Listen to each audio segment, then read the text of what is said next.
You are listening to the Fringe Radio Network. FringeRadioNetwork.com.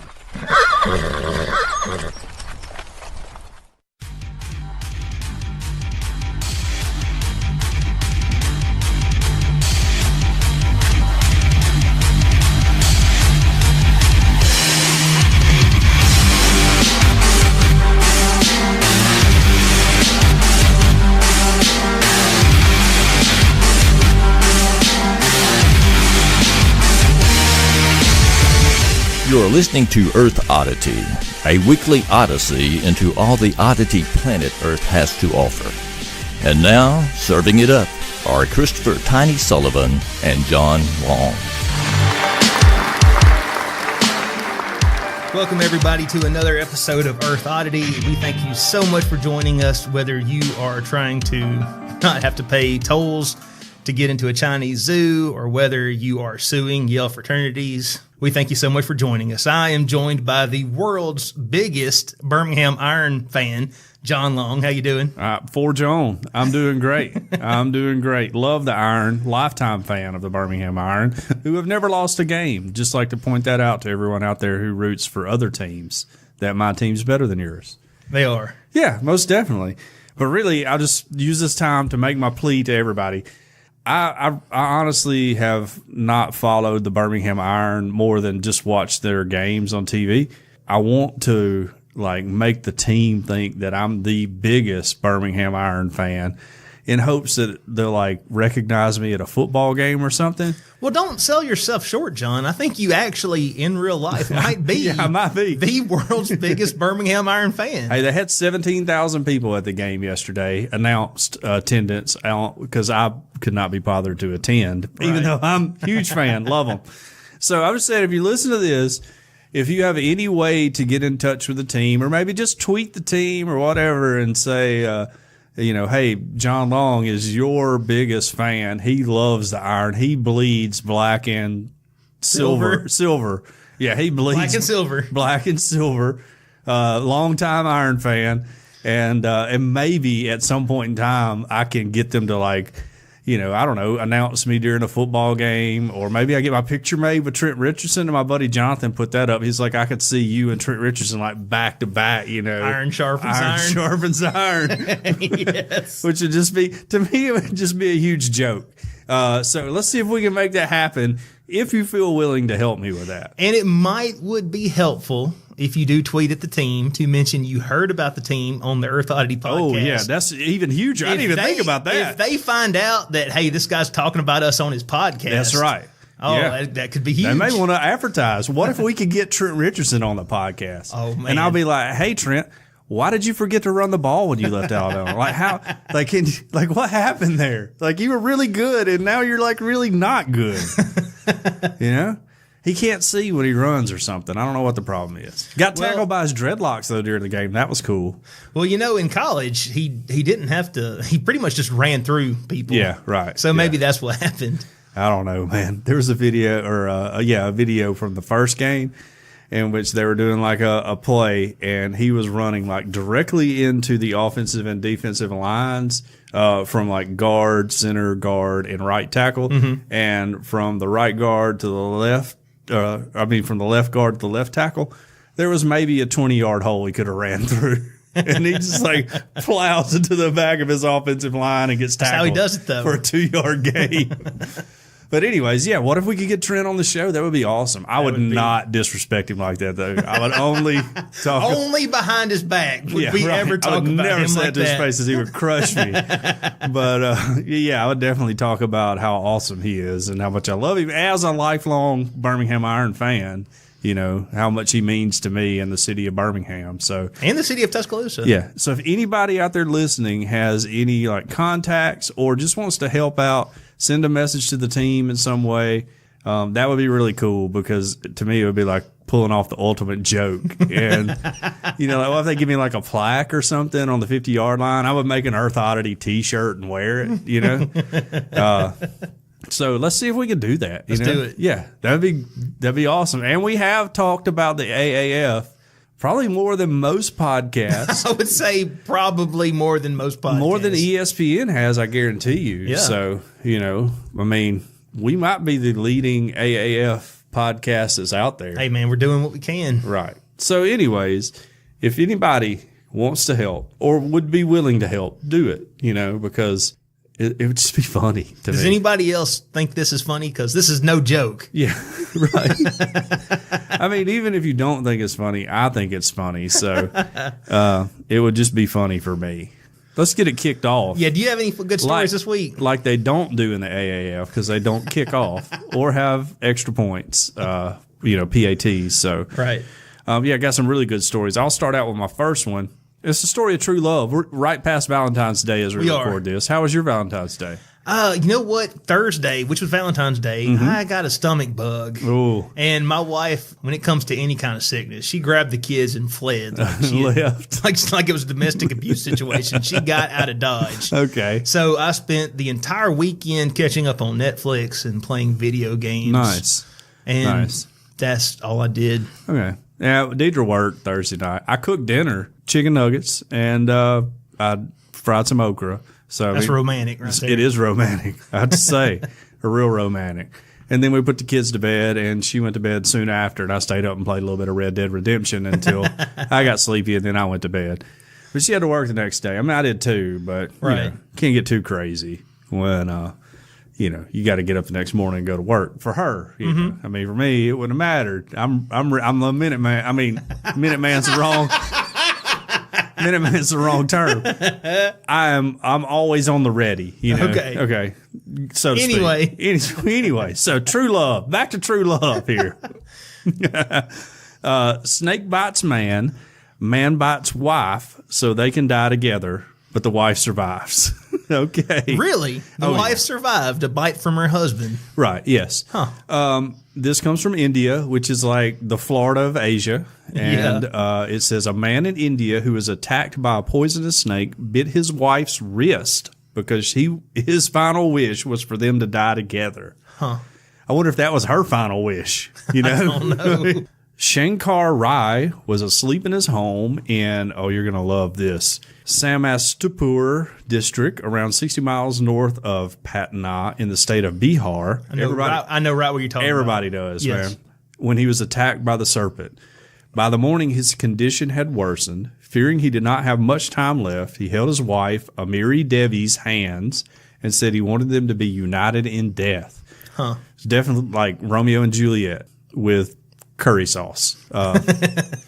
He sunk with, I don't know, was that right? I didn't mean for that to sound racist, but curry's real popular in India, right? Yeah. So he sunk his teeth into her wrist so the venom would kill them both, and they fell unconscious, India Today reported. Huh. Witnesses described how doctors arrived and rushed them to the hospital, and although the venom claimed the life of Rai, his wife was rescued in time. He told me he loved me too much and want to die together before grabbing my wrist and sinking his teeth into it. I allowed him to do so, she said. A local doctor said the woman could be saved as her treatment began on time, and she's safe now. Just interesting.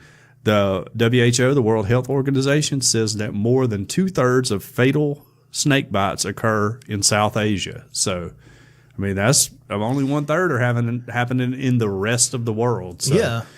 You think they would know more about snake venom? Yeah. If there was that many bites. Yes, right. Or, well, I mean, if you get bit by a snake, that doesn't give you like snake powers, does it? Can you bite somebody and apparently so. How's that? How do you say that? Envenomate them? I have no idea. Is that a word? I don't know if it is or it isn't. It sounds like a word. But yeah, I don't know. Apparently, maybe his saliva had venom in it. Like, how does that work? It's not like he's got venom glands or anything. I mean, if you want to kill somebody by biting them, I thought you had to go for the jugular, like Rick Grimes in The Walking Dead. Okay, maybe so. I don't know. I'm just thinking, like, if you know you're going to die and you want your wife to die with you, I mean, let's just shoot her, right? I mean, that's a lot simpler, than this plan. Now this dude's alone in eternity without his wife because he didn't think this through. Because he didn't go for the jugular. That's right, yeah. But, okay, and I understand that this is just my American point of view that I'm putting into this situation, sure. But I would think if you loved your wife, you would want her to continue on and be happy. Right, yes. You know? Well, I was just thinking, like, let's say tonight I'm laying in bed and a water moccasin crawls in and bites me. And I'm like, ooh, babe, I'm going to die. And I love you so much. My first thought is kill the snake. Yeah. Because it can't get anybody else. Right. Okay, yeah. Yeah. And I would say, baby, Deidre, I love you. We've been together for 24, almost 25 years now. You're the light of my life, you know, my moon and my stars, whatever. And I want us to spend eternity together, you know, alone. So I'm going to bite you. So this venom that's in me will be transmitted to you, and we can die together here in the bed holding hands or whatever. And then Deidre's like, do you think I have been making all those life insurance payments on time every month for nothing? Yeah, I just don't see her jumping on board with that plan. That's all I'm saying. You know, like... And really, honestly, like I say, if I were to die, you know, like if I get some terminal disease or something, you know, I would just be like, hey, yeah, baby, live the rest of your life and be happy, you know, find another guy and let him be happy. Because I've already instructed my kids, if mom gets married once I die, for them to be really mean to whoever she marries. So they're going to carry out that part of it, just make his life as rough as possible. But I want Deidre to be happy, of course, and use my life. You just want him money. to be miserable. Yeah. Buy a better house, you know, do whatever you want to. So I'm worth way more dead than I am alive. I know if I was to die suddenly, I would want... I know it wouldn't, but I would want Earth Oddity to continue. Oh, yeah. No, I would be like... I'd drop this in a heartbeat. I would be like, John, you got to find another co-host. Like on your death. Who's going to... I'm like, sure thing, Tiny. Yeah. You know. Yeah, I'm going to find somebody. Me and John Horton, we'll do it, man. And then my last thouts would be like, he's not going to do that. He's totally not. That's like telling him to watch a movie, and he's like, yeah, I'm going to watch that movie, and he never does. Yeah, that's right. No, I might do it. I might do it. Yeah, sure. I'm not going with a hard commit, but I'm not going with a hard decommit either. You know, Yeah. I might do it. I would think about it. Maybe not an episode a week. Okay, once a month or something. Yeah, like 12 a year. You can do 12 a year. I can do 12 a year. Yeah, you can do 12 a year. Pump out 12 a year. That's no problem. No editing. Yeah, the audio is just horrible. Straight from the microphone to iTunes. You know, sounds like the little cassettes that we used to record when we were kids on the boombox. Exactly. Yes. It's pretty fun to do that though. Back in the day, it was. I would make all kind of. I found one time of Deidre's, and she's like going around her house acting like a newscaster or whatever. Are you serious? Oh, it was so precious. I got it somewhere put up with all the rest of my tapes, dude. I still listen to tapes. I still have a tape deck in my car. I still have a tape deck that I could plug up right now to speakers, and we could listen to whatever tape you wanted to listen to. You think we could plug that into a community news segment Possibly. One day? She doesn't listen anymore, so it doesn't matter. I don't even care, you know. It's just fine. So, yeah, we could definitely do that. I'll find it because I got it somewhere. We'll do that. That'll be hilarious. She was like throwing away a bunch of her old stuff. I made her keep that. I made her keep her like New Kids on the Block scrapbook that she had because I was like, you're going to want this. Man. Deidre throws away everything. Right. Like we have no memories. She just throws away stuff. And so I made her keep that. Because it's like, when we get to be like 75, this is going to be really fun to get out and be like, oh, you really loved, you know, whoever was in New Kids on the Block. I don't even know. Joey McIntyre. Anyways, yeah. All right. So if you get bit by a snake, don't bite your wife on the wrist. It's probably not going to work. Right. Probably not going to work. Well, in other news, do you remember, and I am not a huge fan of the show Empire. Have you ever watched the show Empire? I have not. There's an actor on the show. His name is Jussie Smollett. Okay. I could be butchering that. Again, I've never seen the show. It's just not my thing. But apparently he was attacked here a while back. Yeah. And yeah, he was by some Trump guys, right? Yes. Yeah, they were like, hey, get out. I read an article that said this is America and we're building a wall. Wearing MAGA hats, they were calling him homophobic slurs and racial slurs, and he got beat up. Well, that's what Trump supporters are, right? They just beat people up and use homophobic slurs all the time. You know, all the Trump supporters I've met, they would never say that out in public. That's more of a they do behind closed doors. Behind closed doors thing. Maybe during Sunday school or something. That's a joke, by the way. It's a joke, kind of. Sort of. Yeah, sort of. But anyway, there's a new story that come out now that's saying that there's evidence that he orchestrated the attack. So it's like a fake attack? I guess so. So he hired some Trump guys with MAGA hats to come and attack him. Maybe. Let's read. Two law enforcement sources with knowledge of the investigation tell CNN that Chicago police believe actor Jussie Smollett paid two men to orchestrate an assault on him that he reported late last month. Smollett denies playing a role in his attack, according to a statement from his attorneys. The men, who are brothers, were arrested Wednesday but released without charges Friday after Chicago police cited the discovery of, quote, new evidence. The sources told CNN that the two men are now cooperating fully with law enforcement. Smollett told authorities he was attacked early January 29th by two men who were yelling out racial and homophobic slurs. He said one attacker put a rope around his neck and poured an unknown chemical substance on him. Oh. So that's like serious there. Yeah, that's no joke. Because I know if I'm getting something poured on me, my mind just kind of goes to, I bet this is like, lighter fluid. Oh, urine. Sorry. Urine. Oh, that's just my thing. That's worse. Yeah, that's just my thing, Anyway, the sources told CNN that there are records that showed that the two brothers purchased the rope found around Smollett's neck at a hardware store in Chicago. Smollett's attorneys, Todd S. Pugh and Victor P. Henderson, issued a statement to CNN Saturday night saying that Smollett was angry with these latest developments. As a victim of a hate crime who has cooperated with the police investigation, Jussie Smollett is angered and devastated by recent reports that the perpetrators are individuals he is familiar with, the statement read. He has now been further victimized by claims attributed to these alleged perpetrators that Jussie played a role in his own attack. Nothing is further from the truth, and anyone claiming otherwise is lying. Smollett's attorney said that they expect further updates from Chicago police on the investigation and will continue cooperating with authorities. At the present time, Jussie and his attorneys have no inclination to respond to unnamed sources inside the investigation, but will continue discussions through official channels, the statement read. It says that in a supplemental interview with authorities, Smollett confirmed media reports that one of the attackers also shouted, "This is MAGA country," a reference to Donald Trump's Make America Great Again campaign slogan. Well, we know Chicago is huge Trump territory, right? Yeah. I mean, he's big there, I'm sure. Probably has a hotel there. I don't know. But that's wild. Says that following the attack, Smollett's colleagues and fans rallied around him, expressing shock and sadness. "We have to love each other regardless of what sexual orientation we are, because it shows that we are united on a united front," Lee Daniels, the creator of Empire, said in a video posted to his Instagram page on January 29th. "And no racist bleep can come in and do the things that they did to you. Hold your head up, Jussie, I'm with you." Says that he gave his first detailed account of what he says was a hate crime against him in the aftermath in an interview with ABC's Good Morning America that aired Thursday. During the interview, he expressed frustration at not being believed. So now I guess people are starting to, well, I guess the police, they've come out and said that they think he may have orchestrated the attack. Wow. He said in not the interview, not a good look. No, it don't. "It feels like if I had said it was a Muslim or a Mexican or someone black, I feel like the doubters would have supported me a lot much more," Smollett said.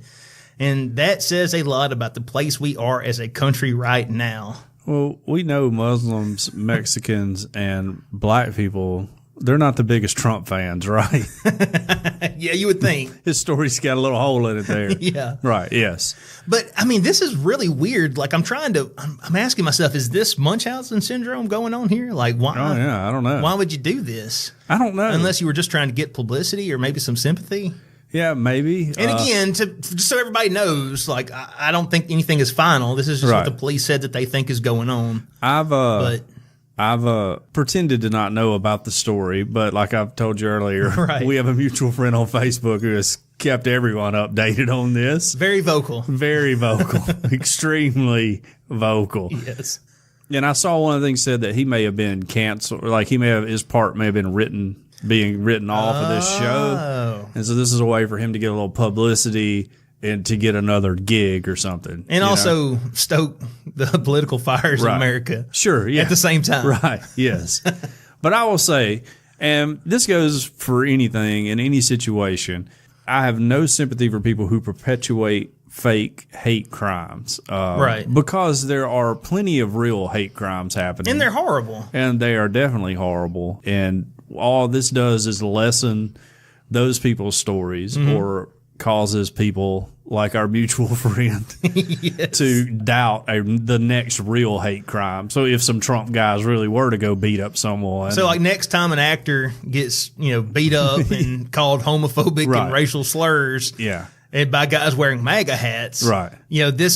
This unnamed friend on Facebook is going to be out there. I'm not saying he is, but he could doubt it. Right. And even if it wasn't an actor, even if it was just some like a Muslim lady going to buy groceries in Fayette, Alabama or something, you know, where you would think that is MAGA country, definitely for sure. Much more and so not than likely Chicago. to happen.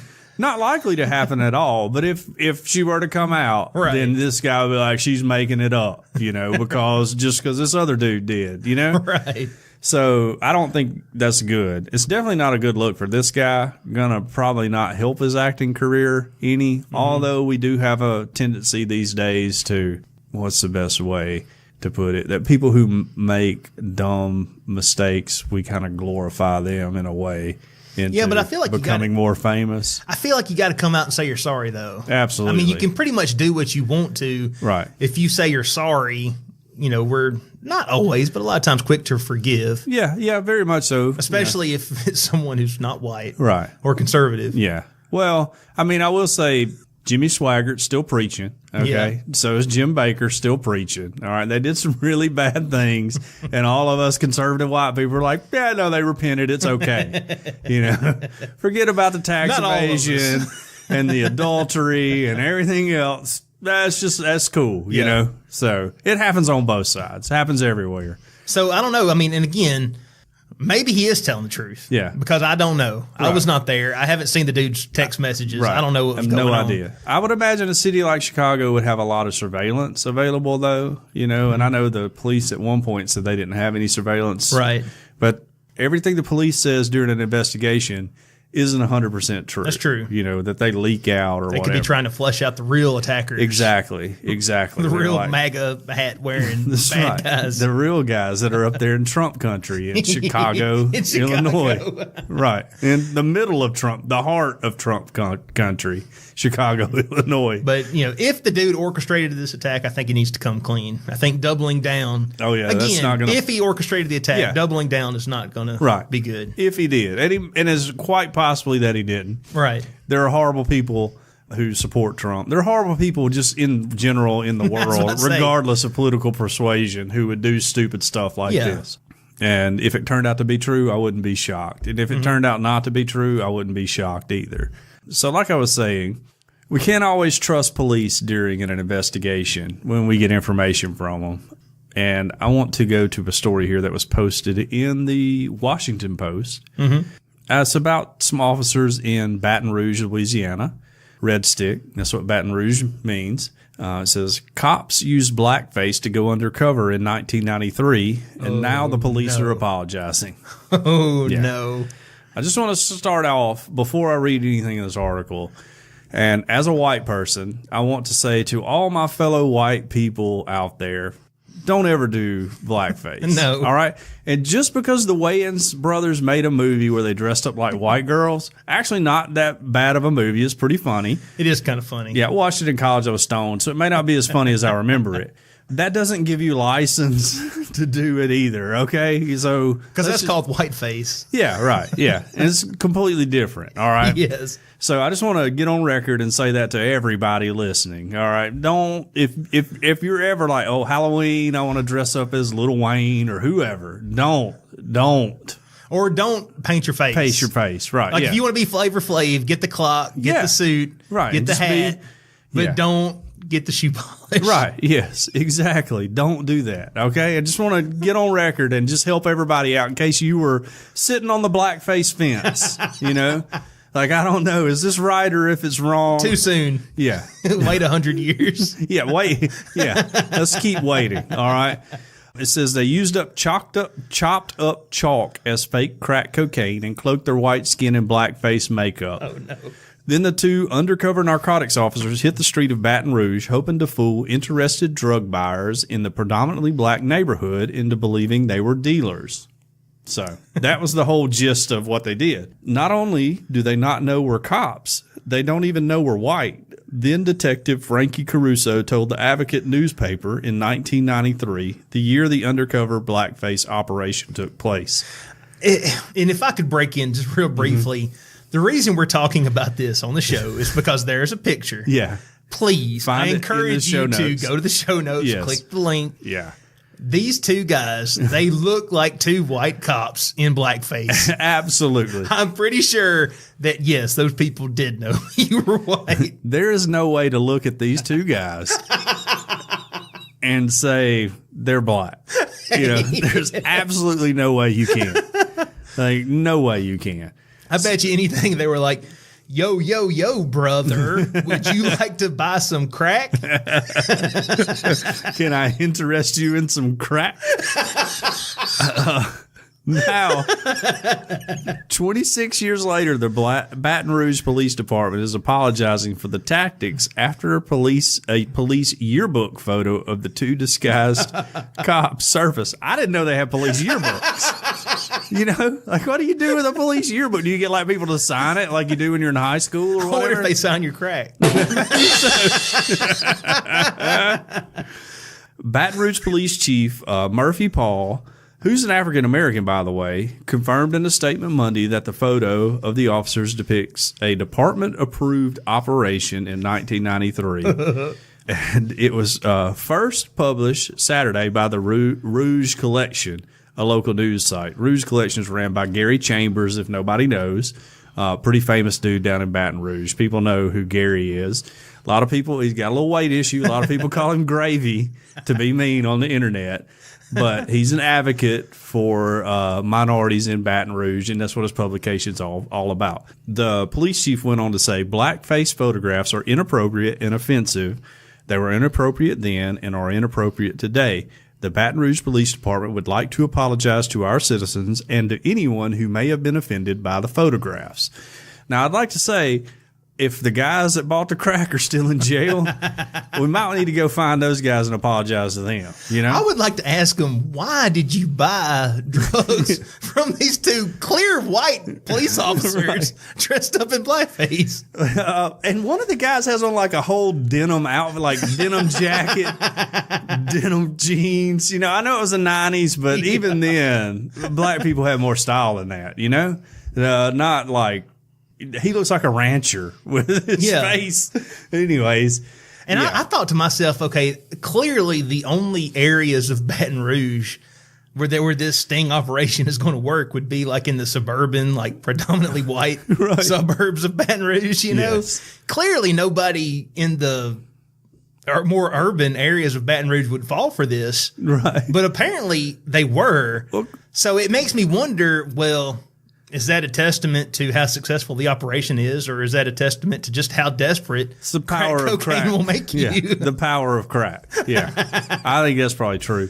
Now, as white people, we've had a bad run with blackface here in the past couple of months. You know, the Florida Secretary of State's had to step down. They've, the governor of Virginia? Yes. And the attorney general of Virginia have both gotten in trouble for photos of blackface. So just, I mean, to my fellow white people, let's just stop with this, okay? And if you did it in the past, you might as well own up to it now, you know? And you better go find every picture you can find. Yeah. Oh, yeah. And get rid of it. Yes. If yearbooks seem to be bringing everybody down. Police yearbooks and college yearbooks. So maybe yearbook time, you know, you think about the pictures you've had made that you're going to submit to the yearbook or whatever. Yeah. You know? But most of all, just don't do it. Anyways, I'm trying to see if there were any other details in here that are worth talking about. There's a very good point because they had kind of the same problem it talks about in the article in St. Petersburg when they had some police officer who did blackface too. Mm-hmm. A community activist named Fran Holbrook said that the police seem to be saying this is what a drug pusher would look like. In other words, a drug pusher is black and it's offensive. Right. I would have to say, I've bought most of my drugs from white people. So, you know, and they don't really run drug operation and stings in middle class white neighborhoods, at least in my experience. But there's plenty of middle-class white people who are doing drugs, you know? I also remember when I read the article, I believe it said that there were 2 African-American officers on the force at that time, which is why they had these two white crackers dressing up in blackface. Golly. Which I think that right there is a problem. Yeah. You know, because there's got to be more candidates than 2. And, Right. you know, what kind of message are you sending? In a perfect world, the only thing that would matter would be who's the most qualified for the job. Yes. But in a job where you're dealing with the public, you got to send the right message as well. And you got to, so, I mean, it's a problem all the way around. Oh, definitely. Definitely. Anyways, one of the officers' wives is who did the makeup. Yeah. I figured they would have like a professional makeup artist or something. Dude, I bet she would be like, don't you bring my name into this. Don't you tell anybody about this. I'm a hairdresser in town. You're trying to kill my business. Don't you mention that I had anything to do with this. But yeah, that's wild. I just don't know, man. I mean, if you're a crackhead, you'll buy crack regardless of the race, right? I mean, that's how I imagine it to work. I mean, okay, maybe I shouldn't be thinking this way about crackheads, but yeah, is the guy thinking, okay, man, I'm really offended right now, but I really, really need a hit. So right. I'm just going to go ahead and I'm going to pretend I don't see this. Here's my $20. Give me my rock. Well, let's just walk away from this. Yeah. But like I said, they need to go find the guys they arrested and be like, that's my bad. Look, hey, totally out of line here. It was the 90s. Things were weird. We were still kind of trying to become socially aware of other people and their plights and everything. Yeah. And just want to say sorry that now you have an arrest record that's probably followed you around for your entire life and made it harder for you to get employment, all because I dressed up in blackface. So, well, we usually don't get this political on this show. Our next story here. Students sued to open Yale fraternities to women. Okay. Did you hear about this? I did not hear about this. This is a story that really makes you think. It says that 3 women who attend Yale are suing the university and 9 all-male fraternities Tuesday seeking to force the social organizations to admit women in response to alleged sexual assault, harassment, and discrimination. Mm-hmm. Okay, it says that the class action lawsuit filed in federal court in Connecticut calls for a sweeping order banning fraternities from considering gender in admission decisions, fully integrating women in fraternity governance and alumni networks, and requiring Yale to prohibit student organizations, both on campus and off, from engaging in discrimination and harassment. The 3 students also say women are being shut out of the social and economic benefits offered by all-male fraternities, including access to vast alumni networks that can help land coveted jobs. While there are sororities, their power and influence pales in comparison with fraternities, the lawsuit says. It's not only breeding a very toxic sexual culture, but also is giving undue economic and professional benefits to the male fraternity members, said one of the plaintiffs. Rye Walker, a 20-year-old junior from New York City, majoring in astrophysics and African American studies.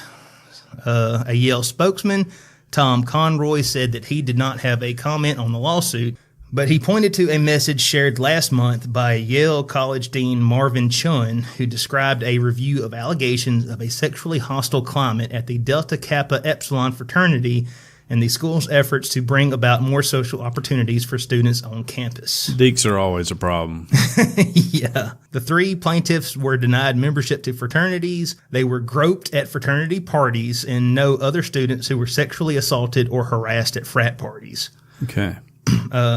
The 3 students said that they complained to Yale about sexual misconduct and discrimination by fraternities, but school officials offered them no meaningful assistance or relief. Yale is a microcosm of the ongoing epidemic of sexual harassment and assault at all-male fraternities, the lawsuit says. Many Yale students now accept and assume that female undergraduates risk sexual harassment and assault by attending fraternity parties. To help prevent sexual misconduct, the lawsuit asked a judge to order that co-ed sober monitors be appointed for each off-campus event and party to ensure safe levels of alcohol consumption and intervene to prevent sexual assault and harassment. I bet that sounds like a fun job. That's a nerd job of all nerd jobs. The plaintiffs also want paid bouncers at every fraternity event and party for crowd control and non-discriminatory event admission. So basically, I don't doubt any of the accusations that these students are making towards these fraternities, but I don't think that this is going to fix the problem. What do you think these female pledges are going to have to do during pledge week if they want to get into a fraternity? Well, I don't know. I'll say this on the things we hold sacred in the world. All male fraternities and all males or all female sororities don't even ping the radar, you know. So if they were to do away with all of them, well, I wouldn't care at all. No, me either. It wouldn't bother me one bit. Don't think it would hurt. It's not that bad of an idea. Yeah. If we just go ahead, let's just do away with fraternities and sororities altogether. I will say, you know, if you know, and hey, it's nothing new that there is a culture of harassment that's going on at fraternity parties. If I was a female and having a daughter who hopefully one day will go to college if she doesn't, you know, become an astronaut or whatever by going through the Air Force or whatever she wants to do in her life, I would say, hey, let's avoid those places. You know, like let's just stay out of there, females, because men don't know how to act right. You know, and they especially don't know how to act right in their early 20s when they're drunk. You know, I mean, I've been early 20s and I've been drunk. Now, I don't believe I sexually harassed anyone, and if I did, I apologize. Outside of my girlfriend at the time, which is my wife. Tried that a lot. Okay. I wouldn't put it past you. Probably slapped her on the butt several times, but not just like a random. It was consensual. Yeah, right. Yes. It was consensual butt touching. Yes. Okay. Yes. Mutual butt touching. You know? But so I would just say, hey, let's avoid those places. And if the females would quit going to those places, then that would send a bigger message to me. Yeah, it doesn't make it okay. No, absolutely. But what do you think is going to happen? Right. You know? And if I was a young man in fraternity and we're throwing, whatever social on Thursday night or whatever, and no girls show up because they're afraid they're going to get harassed or raped even, that would send a huge message to me as a guy, like, hey, maybe we need to clean up our act around here and treat women with respect, you know. A lot more than the dean appointing a nerd to stand in there. PDA guard and, and make sure nobody drinks too much alcohol. Yeah. And now, University of Alabama, huge Greek culture at University of Alabama. And I wasn't in a fraternity. I had several friends that were. I went to Bevel State Community College. They call it the Harvard of the community college system. Before I transferred to Alabama, I was old enough to buy my own beer. I had plenty of friends, and I had a girlfriend. So it just wasn't useful for me to be in a fraternity. Right. Had several friends in fraternities, but just a few fraternity parties over the years. And most of all of them, and in sororities too, were great people. I mean, good, honest, decent folks, you know. There were a few that would get on your nerves and make you want to fist fight them. But for the most part, what I saw was just normal college party atmosphere, you know, and all the touching was consensual between the parties that were touching, you know. Right. So I can't say that my experience is the same as a female's, though. I just don't know that integrating these fraternities are going to solve any of those issues. No, I think it could very potentially exacerbate the problem. Possibly. That's just, now it may not. Right. But you see what I'm saying? Like, yeah. Because, and again, I have never been a pledge, but I watched Animal House. Okay, yeah. So doesn't that qualify me to comment? Yeah, oh yeah. That's a documentary, right? Yeah. So, I mean, if a woman's trying to get into a fraternity and all of a sudden she's a pledge and she has to do what all these dudes are telling her, I think it could be a potentially much worse situation. Look, I know nowadays they claim they don't haze anymore, all right? Well, of course they claim they don't haze anymore. These hands don't haze, or whatever, but... That's why I saw a dude pushing a peanut down the sidewalk with his nose that day. That's not hazing, is it?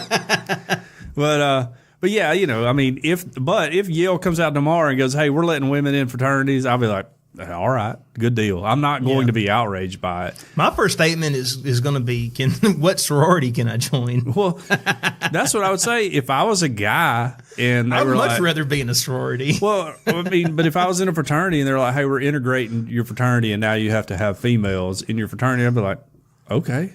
That's fine. Are they going to be cute? Like, can I ask them out on dates? Like, what's the big deal? Basically, all we're doing here is getting together, partying most of the time, doing maybe like one philanthropic event a year where we do like a tricycle race around the quad to raise money for and give the money United to an animal Way. shelter. Yeah, the animal shelter. And that's about it. Basically, we are a vehicle to party and to have a place for students to live together. And that's all it is. I know all the bonds of brotherhood, and we got secret handshakes and code words and all that, and that's all cool, but nobody, I've never applied for a job in my life where they asked what my fraternity affiliation was, ever. And I've never felt like my quality of life has been diminished because I wasn't in a fraternity. The only time it's important is those 4 years when you're in college, or 6 or 8 years in college like I was, but for the most part, for most people, 4 years. And no fraternities at Bevel State, by the way. Just thought I'd point that out. They don't have any fraternities at Bevel State Community College. Real quick, I didn't mention the specific 9 fraternities that were named in the lawsuit, but I would like to point out to everybody, Skull and Bones suspiciously missing from the lawsuit. Okay, yes, of course. That's like the machine at Alabama. Have you heard about the machine? I haven't heard about the machine. Oh, man, I don't know if we have enough time for it. The machine... It might have to be a special episode. The machine is a group of fraternities that are represented. They're represented into a secret organization called the Machine. Okay. They control campus politics. Now, everyone gets all up in arms about it because it's they force their members to block vote for whoever they want for SGA president or homecoming queen or whatever. Mm-hmm. And every year it's a huge controversy. And I'm just because the machine is keeping me down. Well, I was in college. I was like, I don't even care who the homecoming queen is. I don't even care who the student government president is. None of it really matters. I'm just trying to get my work done and get out of here, you know? So... But yeah, apparently it's a really big deal. I don't care about it. But yeah, people get super. When I worked at the CW, the newspaper for the university, it was always that was their number one focus was trying to expose the machine, And they were like, oh, I got a hot tip that there's some machine representatives meeting over here tonight. Do you want to go along? And be like, no, man, no. There's a band playing at the Ivory Tusk that I want to go see, so just count me out of exposing the machine tonight. Anyway, so yeah, we have our own Skull and Bones, so to speak. So yeah. Okay, so let's move on here. Let me find my next article. Got a Florida man story. Uh-oh. Yes, Florida man. It wouldn't be an Earth Oddity episode if we didn't. That's right.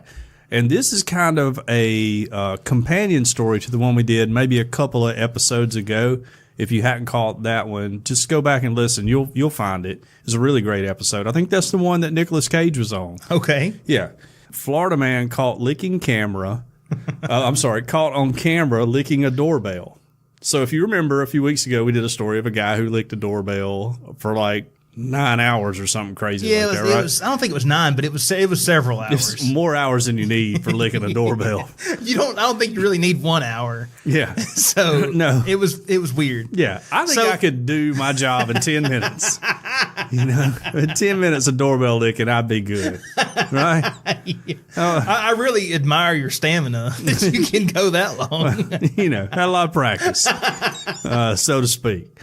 So this is okay. This is that story getting rebooted. This is the same story? Is a completely different guy. What?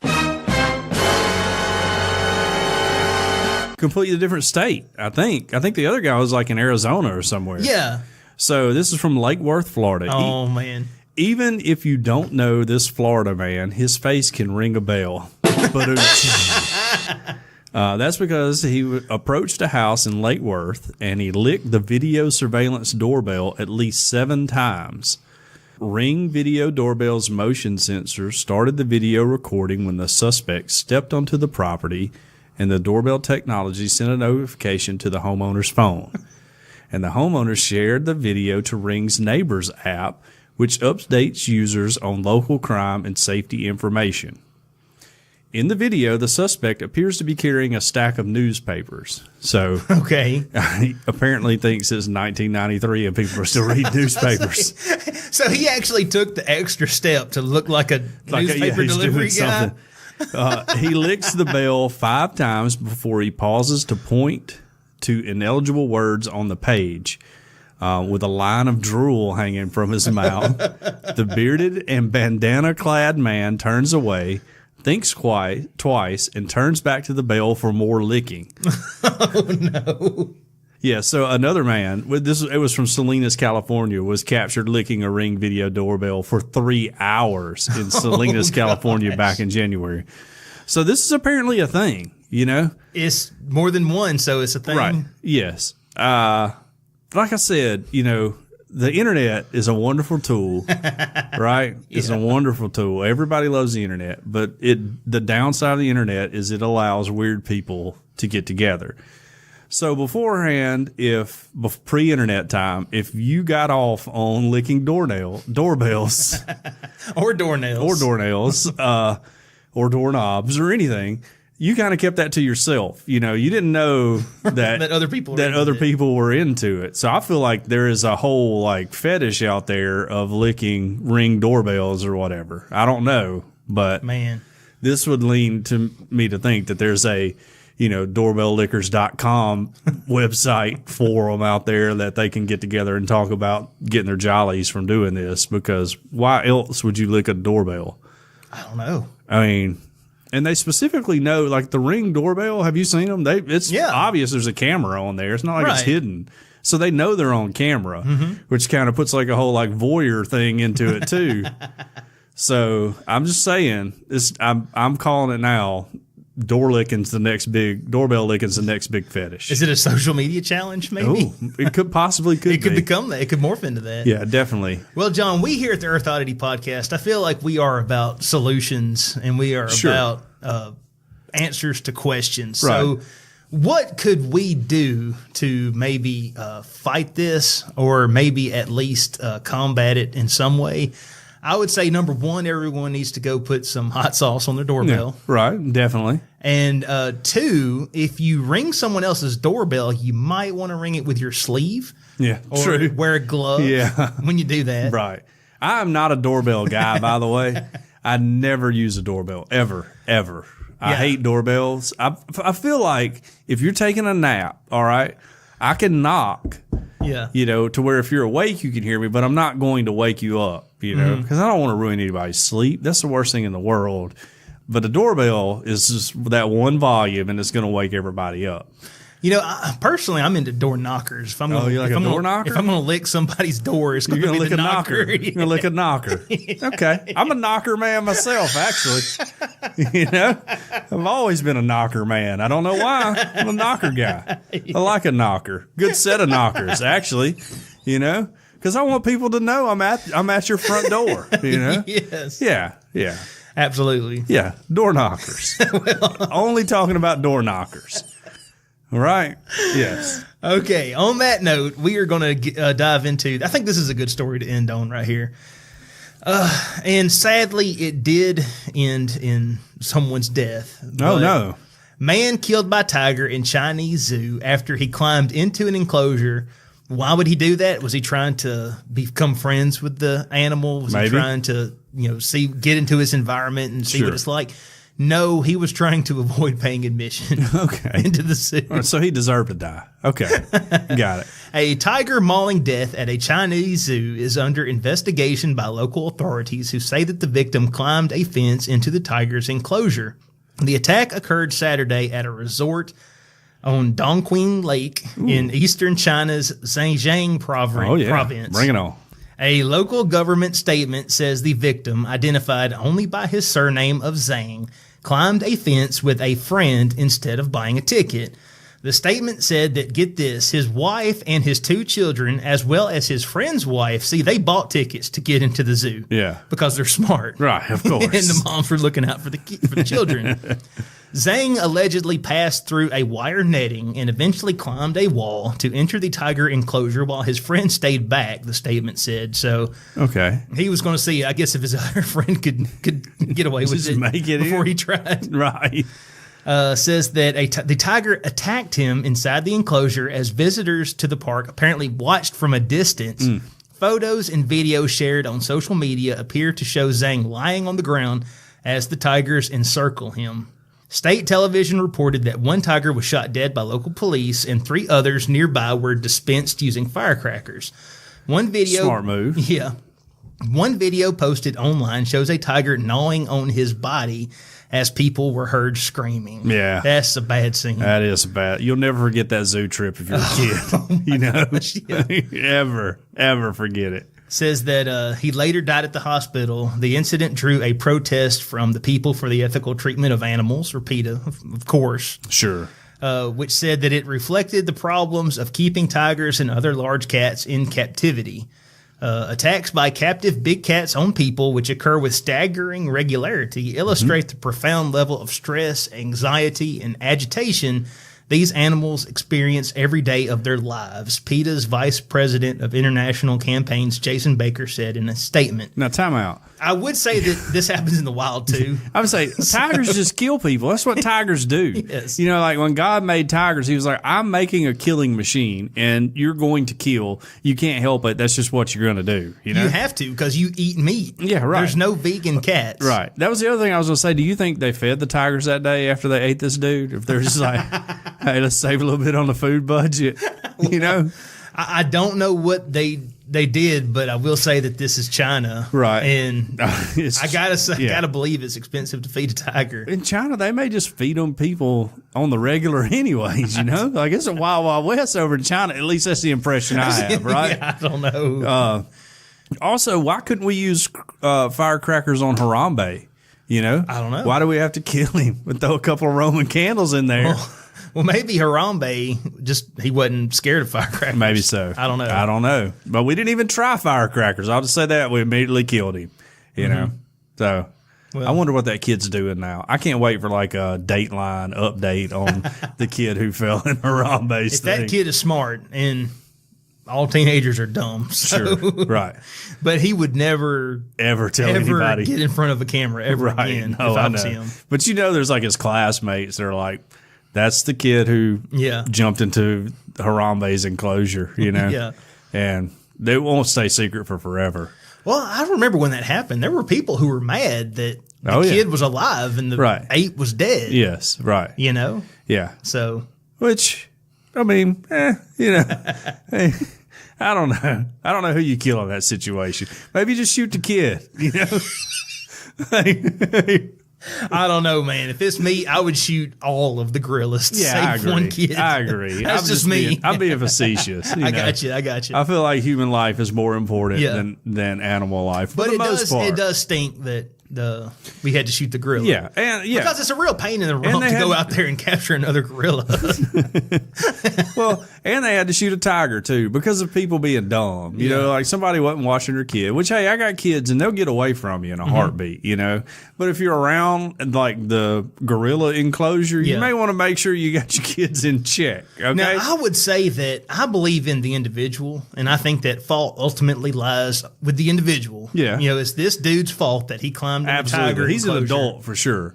But how much of this is on the movie companies who convince people into thinking, well, you know, tigers know kung fu and they're voiced by Angelina Jolie and they're friendly. Yeah, You know? could be. I don't know.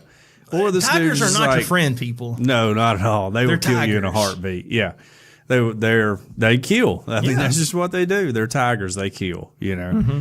But yeah, buddy, if you're watching the tiger, you know, enclosure, and then the dude hops over the wall, which I don't think the article made it clear, or maybe I'm just not smart enough at listening and comprehending. Like, he didn't know he was crawling into the tiger cage, right? Like, he's just trying to get in the zoo for free.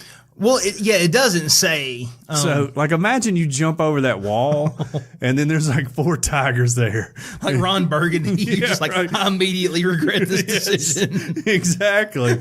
I mean, you got to peep over the wall first when you go jumping. You don't go jumping in all willy-nilly, into the zoo, So I guess he thought that he was going to be able to climb into the tiger enclosure and then sprint over, Yeah, and then climb back up out of it. I don't know. I guess. Because tigers hate it when people run. That doesn't activate any kind of predatorial instinct in them.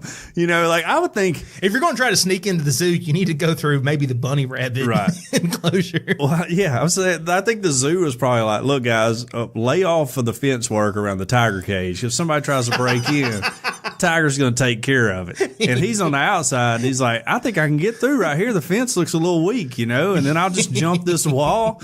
I'll meet you guys over by the snow cone, place, the lemon ice or whatever. Well, you know what? That highlights a whole nother problem because who do you think can jump higher, a tiger or a dude? I'd say a tiger. I'm worried about the tigers getting out into public. Well, it may be like, it may be a taller wall from the inside than it is on the back. You know what I'm saying? Mm-hmm. Like they dug down or whatever. Yeah. Kind of like West Virginia's football stadium or whatever, nobody will get that joke. Like, you got to be a hardcore college football fan to understand how West Virginia's football stadium looks when you go to it, but whatever.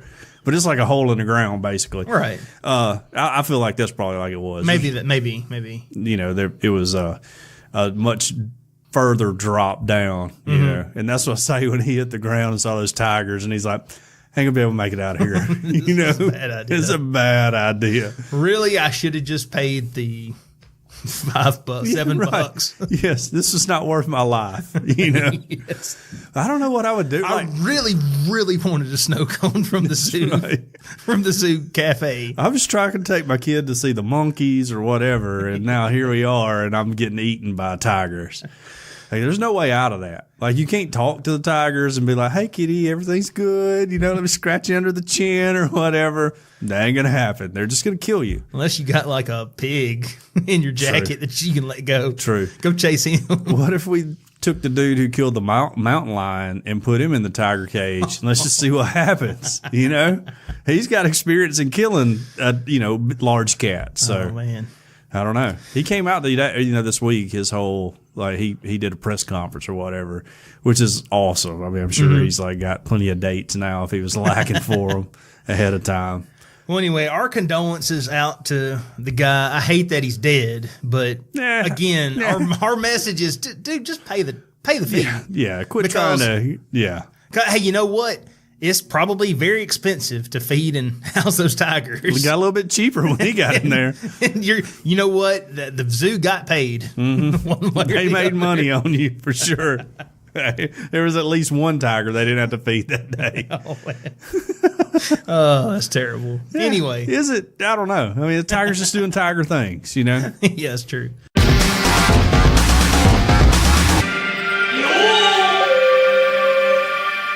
All right. So we want to talk about our sponsor, Cajun Curl. Yeah, we do. If you're listening to this podcast, you probably never heard us talk about it before.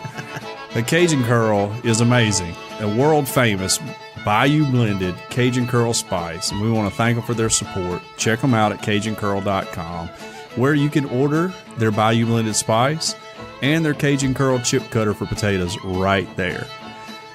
Created on the Elm Bayou in Evangeline Parish, Louisiana. It's a seasoning that goes on everything. If you like cooking or eating, this is the spice for you. Cajun Curl Bayou blended spice goes well with chicken, beef, pork, potatoes, Chinese zoo encroachers, and tigers, as well as anything else you can think of putting it on. The spiral potato cutter is absolutely amazing. It's easy to use, it's easy to clean, and it will allow you to make your own chips using the Cajun Curl spice. It's crawfish season is coming up, like we've mentioned, or it is. It's here. We're in the midst of crawfish season. So if you're having a boil, if you've never had a crawfish boil, maybe you need to. The spiral potato cutter is absolutely amazing. It's easy to use and it's easy to clean, and it will allow you to make your own chips using the Cajun Curl spice. On the website, CajunCurl.com, you can not only order the Bayou blended spice, but the Cajun Curl chip cutter as well. You will also find recipes that are absolutely mind-blowing. You can locate your nearest retailer or order your own. If your local grocer doesn't carry world-famous Cajun Curl Bayou Blended Spice, ask them to start stocking it.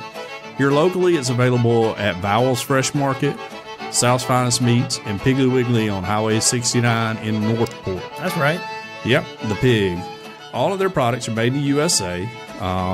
They are all natural, low salt. They have a little kick to it, but it doesn't burn your lips. World famous Cajun Curl Bayou Blended Spice. Taste the spice, but not the heat. Check them out at CajunCurl.com and use the promo code EOP10, that's the number 10, to get a 10% discount. Because we ask that you use the spice, but we don't ask you to pay full price. That's right. Okay, for community news this week, we don't have any reviews, but we do have a post in our Facebook group. Okay. That sounds an awful lot like a review. Yeah. And I think it would also mean a lot to the person who posted it if we read it. So okay, cool. This comes from Carlo Miranda. EOP is the Cajun Curl of Talk Show podcast. Listen to it at your regular day is curled, like the smile you've now got on your face. Full 5 stars. The fun best buds feel you get from a conversation, but also involving the audience, make this podcast a perfect pick-me-up and one heck of a throw me in the pool, in parentheses, filled with strawberry milk and floating seedless grapes. Okay. That does sound like seems time. normal, yeah. I want to comment on every single episode, but I always want to get a Sugar Rush-esque onslaught of positive vibes throughout the week. To binge or not to binge, that is the question. Ooh. And I would say binge. binge if you can. Yeah, that's how I do my drinking. So, yeah. So, and this comes from Carlo. He's Raytheon on Twitter. Okay, and that's one of our biggest Twitter fans. I was about to say, this dude is awesome. He found us, I think, through the Retro Rewind podcast. And, yeah, our buddy's there. And so for the past several months, he's been listening. He started at episode 0. Wow. And he has been plowing through them and tweeting occasionally his thoughts. Okay. And sometimes I have to think back and I'm like, oh, okay, what's it? I don't remember saying that. I don't remember that. What was that about? That happens to me sometimes. People are like, oh, you mentioned that on the podcast. I'm like, oh, I don't remember that. Or they'll like bring up a story about my personal life, and I'm like, how do you know I ran naked in college or whatever? And they're like, oh, you talked about it on the podcast. Like, oh, I should probably censor myself. I don't more. remember that. Yeah, right. Yeah.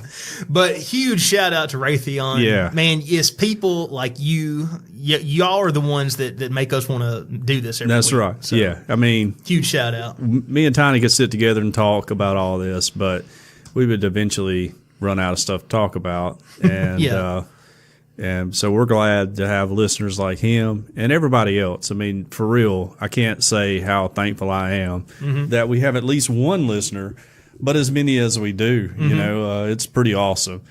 And remember, you know, all we ask for you to do is just tell one friend about our show and let them listen to it. And they may hate it, and that's cool if they do, you know, but they may not. And you probably know one person that would like this, so tell them. And then, you know, you got somebody to talk about this with and make fun of me, which is totally okay. I'm fine being made fun of. I've been made fun of my whole life, so I'm okay with that. All right, are we going to announce our...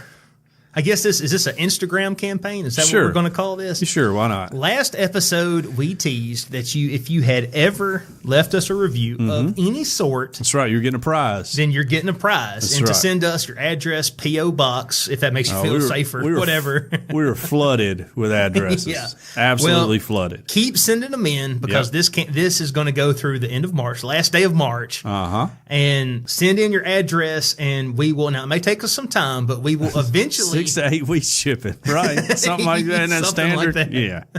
Some it'll be a lot faster. Some it'll be a lot slower. Yes. It just kind of depends. And we will send you a pair of Groucho Marx glasses. Your very own. Official Earth Oddity. Yes. Groucho. They're like disguise glasses. You know, the little glasses with the eyebrows and it's got the fake nose and the bushy mustache. If you have seen our logo, and I'm assuming anyone listening to this has seen it, it's a pair of these disguise glasses on the globe. Well, we are going to send these to you, and we ask that you don them on your face and take a selfie or put them on your cat. Yeah. Or put them on your kid. Right. Or put them on your husband or your girlfriend or your grandma. Yeah. Whatever. Your door knocker. Your door knocker. Yeah. Put them on your knockers, guys, ladies and guys. Put them on your knockers. Your Santa Claus. Yeah. Whatever you want to. Yeah. Whatever. Like my mom has this goose that she decorates. It's like a big cement goose. She could put it on that, Mom. Absolutely. That'd be perfect, Mom. And you take a picture, you load it up to your Instagram, and you tag it, #EarthOddity. That's right. And if you're not familiar with hashtags, what that will do is anyone who searches that hashtag, it'll group them all together. There are a few hashtags, #EarthOddity stuff out there, but not much. It's something that's relatively little used except by us and a few other people. So we're just going to go ahead and take it over. Yeah, it's going to be all ours. And what this will do is this will allow us to put a face on some of our audience, and hopefully it'll help us to, I guess the biggest thing we're wanting out of this is just to get some visibility. This is a way for all of your friends to be like, oh, look at so-and-so in a pair of glasses. What's that about? Earth Oddity. Huh, what's that? I'll Google it. Oh, it's a podcast. Right. And this is just a super fun way for you to get a little prize and for us all to just have some fun and take some funny pictures and have some fun. That's right. Yes.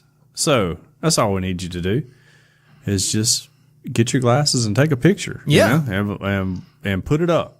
But there's a lot of other stuff that these glasses can be used for as well. Sure. Are you trying to hide from the CIA? Uh-huh. It will hide you from the CIA. They're perfect to wear when you lick a doorbell. Yes. Perfect. Number one disguise for licking doorbells. You've heard of facial recognition software that is used in like anti-terrorism.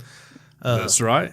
You know, AIs out there scanning or stadiums and whatnot. Yeah, or These Facebook. glasses will throw it off. That's so right. you can keep the NSA out of your private business There by you wearing go. them.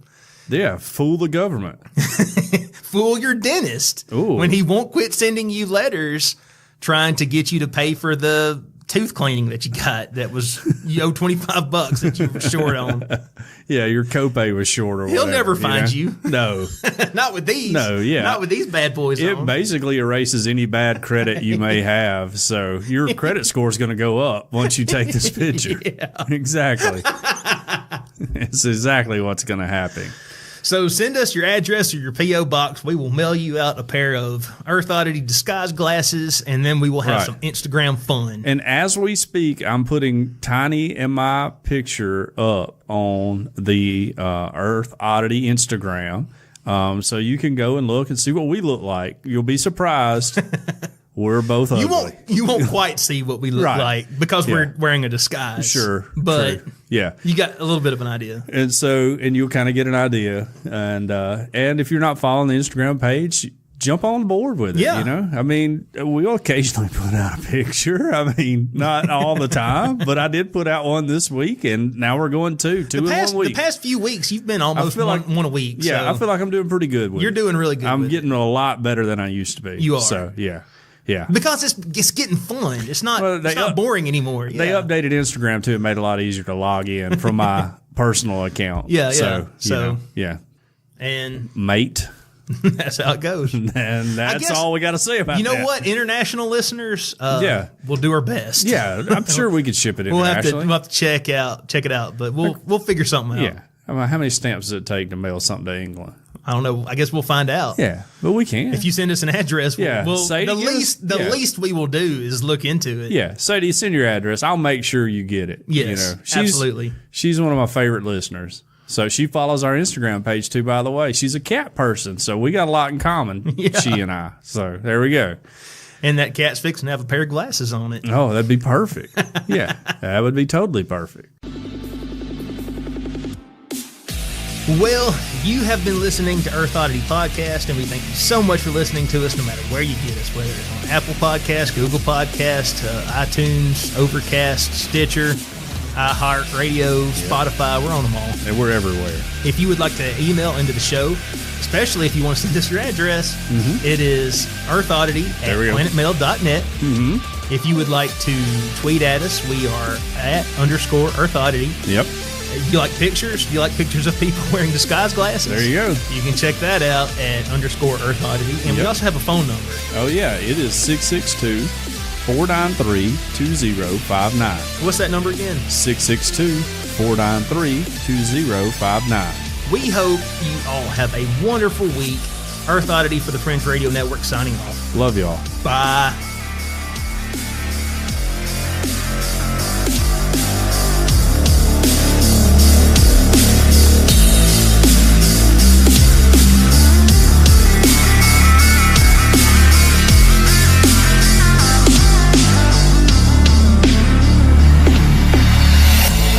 This has been a very odd production. Thanks for listening.